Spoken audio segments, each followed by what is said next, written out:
Bonjour à toutes et à tous, on démarre ce tour de la presse sportive qui sera en grande partie consacré aux résultats de la troisième journée de phase de poule de Ligue des Champions. Et on rentre immédiatement dans le vif du sujet avec le Paris Saint-Germain qui a accueilli le RB Leipzig. Avec l'arrivée de Léo Messi, les apparitions du club parisien sur la scène européenne sont encore plus scrutées et les attentes sont forcément plus élevées. Encore un peu plus hier soir puisqu'un invité d'honneur était présent dans les travées du Parc des Princes, un certain Ronaldinho qui a eu le droit à un bel hommage du public parisien.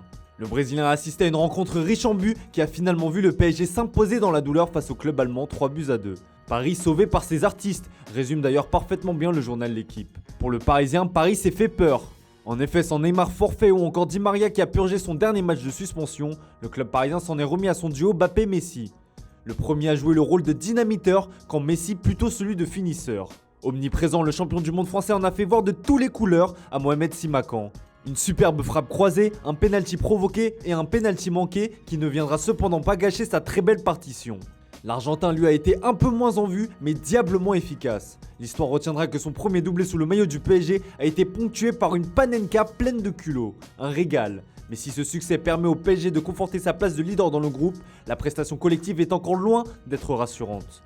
En face, on a vu un RB Leipzig bien plus huilé collectivement qui a joué crânement sa chance, à l'image d'un Christopher Nkunku totalement décomplexé. Une victoire donc, mais encore beaucoup de travail pour les hommes de Mauricio Pochettino. Un peu plus tôt dans la soirée se déroulait l'autre rencontre du groupe A entre Bruges et Manchester City. Les hommes de Pep Guardiola n'ont pas fait dans la dentelle en écrasant leur adversaire 5-1. Croisière à Bruges, écrit d'ailleurs le Manchester Evening News, un brin chambreur. Côté belge, cette lourde défaite fait penser à la presse belge qu'une qualification est désormais grandement compromise.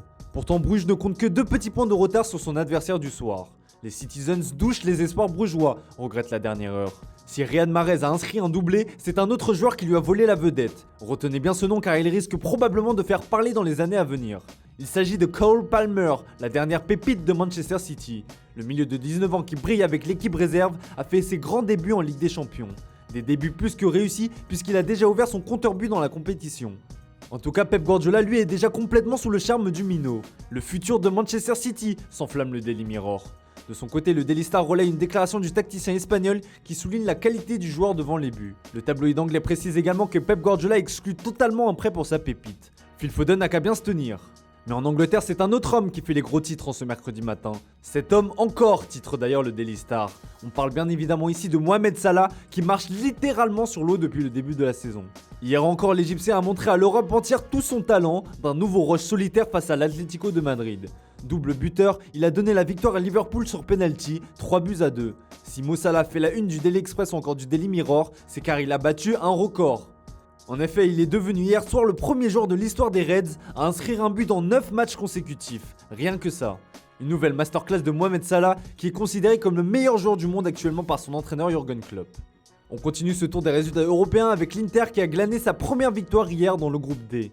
Opposés au petit pousset du shérif Tiraspol, les hommes de Simone Inzaghi se sont relancés grâce à cette victoire 3-1. 1-2-3, l'Inter est là, prévient la Gazzetta dello Sport dans son édition du jour. Pour Tuttosport, Edin Dzeko est le shérif de l'Inter. Le Bosnien, auteur d'un nouveau but, réalise des débuts fracassants et parvient petit à petit à faire oublier Romelu Lukaku. Si les Nerazzurri sont à la fête, l'ambiance est tout autre chez le voisin milanais. L'AC Milan affiche un 0 pointé après 3 journées de Ligue des Champions. Malgré le retour de Zlatan Ibrahimovic, les hommes de Pioli se sont inclinés 1-0 face à Porto. Et pour la presse italienne comme face à l'Atlético de Madrid, l'arbitrage s'est encore trompé. Si les Rossoneri ne sont pas encore mathématiquement éliminés, une qualification relèverait d'un miracle. Dans le groupe de l'Inter où tout est relancé, le Real Madrid a écrasé le Shakhtar 5-0. Un succès qui porte l'empreinte d'un homme, Vinicius Junior, qui a été l'auteur d'une nouvelle prestation de haute volée sur la scène européenne. Un doublé et une passe décisive pour l'ailier virevoltant qui est affiché aux côtés de l'autre pépite brésilienne, Rodrigo.